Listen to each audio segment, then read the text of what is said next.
तो Thor one of the most baddest character है, लेकिन इससे बहुत ज़्यादा पावरफुल करेक्टर्स को ये पहले ही हरा चुका है एंड आज के इस वीडियो में हम उनकी बात करेंगे। तो यहाँ पे हम बात करने वाले हैं बहुत ज़्यादा ओवर पावर्ड करेक्टर की।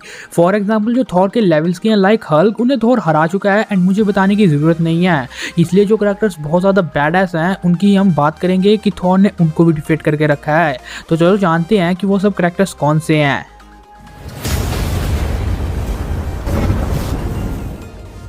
Number 10 apocalypse. तो ये बात है अनकैनी एवेंजर्स इशू 6 2013 कॉमिक्स की। एन साबूनर यानी एपोकलिप्स एक म्यूटेंट है जो एंशिएंट इजिप्ट में 3000 साल पहले बॉर्न हुआ था। सेलेस्टियल टेक्नोलॉजी के फ्यूजन के बाद ये अर्थ का सबसे पावरफुल म्यूटेंट बना और इसका नाम पड़ा एपोकलिप्स। तो ये वर्ल्ड को कन्कर करना चाहता था, लेकिन इसके रास्ते में मिला इसे थॉर। इनका फर्स्ट राउंड हुआ, लेकिन थॉर को उस राउंड में रियलाइज हो गया था कि थॉर एंड उसका एक्स उसे डिफेंड नहीं कर पाएंगे। इसलिए थॉर एस्गार्ड में वापस गया एंड अपने वेपन को एन्चेंटमेंट करके आया ताकि वो किसी को भी काट सके। एंड इस बार जब उनका राउंड हुआ तो उसने एपोकलिप्स को बहुत इजीली डिफीट कर दिया। Number 9 bore. तो बोर थॉर का ग्रैंडफादर है एंड ऑडिन का बाप है, लेकिन इससे भी बड़ी बात कि थॉर ने इसे डिफीट किया है। तो ये बात है 2009 की थॉर इशू 600 की। जब बोर की डेथ हुई थी तो उसने अपने आप को टर्न कर दिया था स्नो में, लेकिन as we on Loki frost giant है, यानी वो स्नो को मैनिपुलेट कर सकता है। बोर जब स्नो में जमा था तो वो बहुत सालों तक जिंदा रहा, इसलिए लोकी ने उसे अपने कंट्रोल में ले लिया। वो चाहता था कि बोर यानी थॉर का ग्रैंडफादर थॉर के हाथों से ही मरे सब एस्गार्डियंस के सामने, और वैसा ही हुआ। फाइट बहुत भयानक हुई, लेकिन लास्ट में थॉर ने म्योनिर से इतनी फोर्स से अटैक किया कि उसका म्योनिर तो क्रैक हो गया, लेकिन उससे बोर भी डिफीट हो गए। थॉर को उस टाइम रियलाइज हो गया कि उसने खुद के ग्रैंडफादर को ही मार दिया, लेकिन तब तक बहुत देरी हो चुकी थी। नंबर 8 हेला। तो एज वी ऑन नो कि हेला कौन है, गॉडेस ऑफ डेथ। ये बात है 1985 थॉर इशू नंबर 361 की, जब हेला ने एस्गार्डियंस आर्मीज की साउल को ले लिया। एस्गार्डियंस मरे थे एक बैटल में एंड उनकी साउल को हेला ने ऑब्टेन कर लिया। थॉर अपने दोस्तों की साउल को इस तरह हेला के सामने ट्रैप होते हुए नहीं देख सकता था। हेला ने थॉर को चैलेंज किया एक फाइट के लिए। रूल एकदम सिंपल थे कि अगर हेला इस बैटल को जीतती है तो इटर्निटी तक थॉर को उसकी सेवा करनी पड़ेगी, लेकिन अगर थॉर इस बैटल को जीता तो थॉर के सारे दोस्त फिर से मॉर्टल रेलम में वापस आ जाएंगे। इस फाइट में हेला के पास बहुत टाइम तक एडवांटेज रहा, लेकिन लास्ट में जब थॉर ने उसके रोप को उससे अलग किया तो उसे पता चल गया कि इसके बिना वो पावरलेस है एंड थॉर को डिफेंड नहीं कर पाई एंड थॉर इस बैटल को जीत गया एंड अपने दोस्तों को मॉर्टल रेलम में वापस लेने में कामयाब हुआ। Number 7 shorter. तो हमें पता है कि फायर डिनम यानी सर्टर कितना ज़्यादा स्ट्रॉन्ग है, लेकिन माइटी थॉर इशू 21 में थॉर ने सर्टर को डिफीट कर दिया था। एक्चुअली में कोई भी ऐसा एस्गार्डियन नहीं था जो सर्टर के आगे टिक पाए। सर्टर ने अपनी फ्लेम एंड फायर पावर से यगद्रशील यानी वर्ल्ड ट्री को डिस्ट्रॉय कर दिया था। 9 रेलम्स को डिस्ट्रॉय करने के बाद कोई भी ऐसा नहीं था जो उसे डिफीट कर पाए, लेकिन तब थॉर सामने आता है। उसके ट्वाइलाइट स्वॉर्ड एंड म्योनिर की कमाल की टक्कर होती है। थॉर उससे बहुत टाइम तक फाइट करता है, लेकिन लास्ट में थॉर उसके नेक पे अटैक करता है एंड सर्टर को डिफीट कर देता है। सर्टर मर जाता है एंड 8 सालों तक बरीड हो जाता है। Number 6 the Midgard serpent. तो मिडगार्ड सरपेंट यानी एक सांप की तरह दिखने वाला क्रिएचर जो अर्थ के जितना बड़ा है एंड अर्थ को रैप करके रखता है। ये अर्थ को सिर्फ 2 सेकंड में डिस्ट्रॉय करने का दम रखता है। ये बात है थॉर इशू 380 की जो 1987 में आई थी। थॉर को जब ये बात पता चलती है कि मिडगार्ड सरपेंट सारी अर्थ को डिस्ट्रॉय करने वाला है, यानी मिडगार्ड को, तो थॉर से रुका नहीं गया एंड उससे लड़ने के लिए वो चला गया। थॉर ने उसे बहुत तगड़ी फाइट दी, लेकिन लास्ट में अपनी जोरदार थंडर स्ट्राइक की हेल्प से मिडगार्ड सरपेंट को डिफीट कर दिया। हालांकि मिडगार्ड सरपेंट ने अपने वेनम की हेल्प से उसे भी मार दिया, लेकिन आपको पता है कि हीरो जिंदा होते रहते हैं। Number 5 gore the God butcher. तो गॉर को तो हम सब लोग जानते ही हैं। गॉर को हमने थॉर लव एंड थंडर में भी देखा, जहाँ पे भी वो थॉर से हार गया था, लेकिन कॉमिक्स में गॉर इतना कमजोर नहीं। उसके पास नेक्रोसवॉर्ड है जिसकी हेल्प से वो कुछ भी कर सकता है।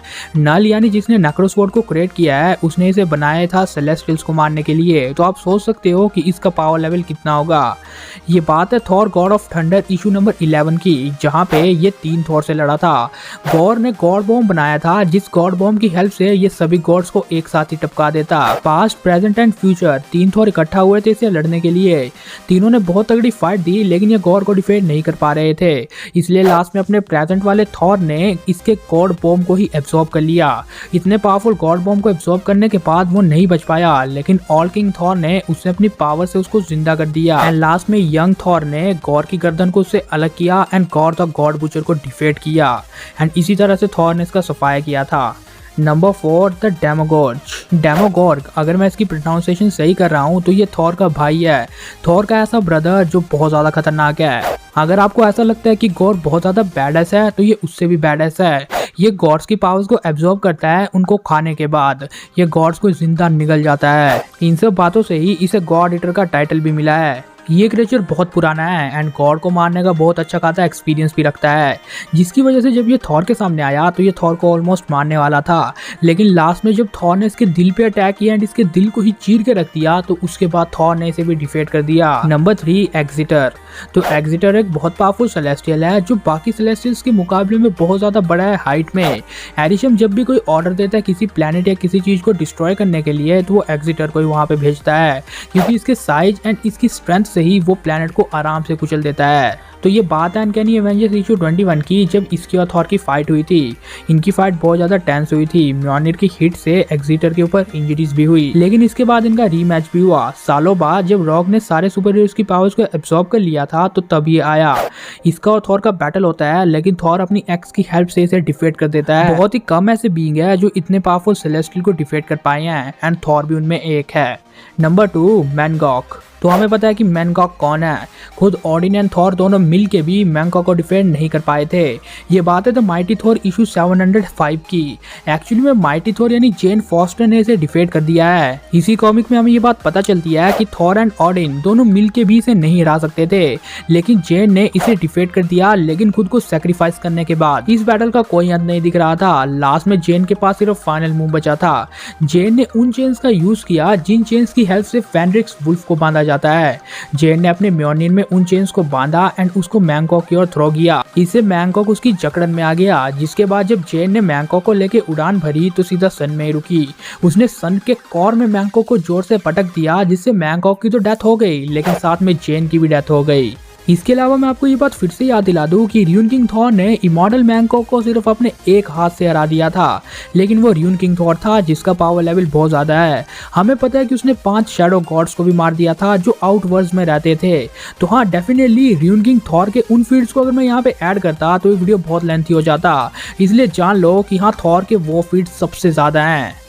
Number 1 Galactus and the black winter. तो हमें पता है कि कॉस्मिक किंग थॉर कितना पावरफुल है। 2020 की थॉर इशू 1 to 6 के बीच ये गैलेक्टस एंड ब्लैक विंटर से लड़ा था। गैलेक्टस का पावर लेवल कितना है ये बात मुझे आपको बताने की जरूरत नहीं है। उसको ऐसा लग ही नहीं रहा था कि एक मामूली सा गॉड यानी थॉर उसे बीट कर पाएगा, लेकिन लास्ट में थॉर ने उसकी सारी कॉस्मिक पावर को एब्सॉर्ब कर लिया एंड कॉस्मिक किंग थॉर बन के गैलेक्टस को पावरलेस कर दिया। गैलेक्टस के ऊपर जोरदार लाइटनिंग स्ट्राइक की बारिश की एंड उसे डिफीट कर दिया। थॉर ने यहाँ पे गैलेक्टस जैसे पावरफुल गॉड को मार गिराया था, लेकिन उसी बीच आया ब्लैक विंटर। गैलेक्टस एक्सप्लेन करता है कि उसकी ऑल रियलिटी को ब्लैक विंटर ने डिस्ट्रॉय किया था। Black winter literally next level है जो गैलेक्टस जैसे क्रिएचर्स को इजीली डिफीट कर देता है, लेकिन इस टाइम थॉर की पावर इतनी बढ़ गई थी कि उसने ब्लैक विंटर को भी डिफीट कर दिया। उसने गैलेक्टस की कॉस्मिक पावर एंड अपनी थंडर पावर से एक इतना पावरफुल थंडर स्ट्राइक जनरेट किया कि उसने ब्लैक विंटर की जान ले ली। ब्लैक विंटर को मारने के बाद थॉर बहुत ज्यादा स्ट्रॉन्ग बन गया था और इसीलिए इसे कॉस्मिक किंग थॉर का टाइटल मिला है। तो हाँ, यही थे वो सब बहुत ही ज्यादा ओवर पावर्ड कैरेक्टर जिनको अपने थॉर ने डिफीट किया है। मैं फिर से याद दिला दूं कि मैंने नॉर्मल कैरेक्टर्स को यहाँ पे ऐड नहीं किया है। साथ ही एक और बात याद दिला दूं कि र्यून किंग थॉर ने जिन कैरेक्टर्स को बीट किया है उनको भी मैंने यहाँ पे ऐड नहीं किया, क्योंकि नहीं पता यार कि इस बंदे का लेवल कहाँ पे है। तो आज का वीडियो तो बस इतना ही था, लेकिन जाने से पहले मुझे कमेंट में जरूर शेयर करना कि अगर मुझसे कोई पावरफुल कैरेक्टर मिस हो गया है जिसे थॉर ने बीट किया है। इसके साथ साथ अगर वीडियो से रिलेटेड कुछ भी डाउट एंड मुझसे कुछ भी मिस हो गया है तो वो बात में हमें कमेंट में जरूर शेयर करना। उम्मीद है आपको ये वीडियो पसंद आया होगा। वीडियो पसंद आया तो वीडियो को लाइक एंड शेयर जरूर करके जाना। चैनल को सब्सक्राइब करके बगल वाले बेल आइकन को जरूर ऑन कर देना। Thanks for watching.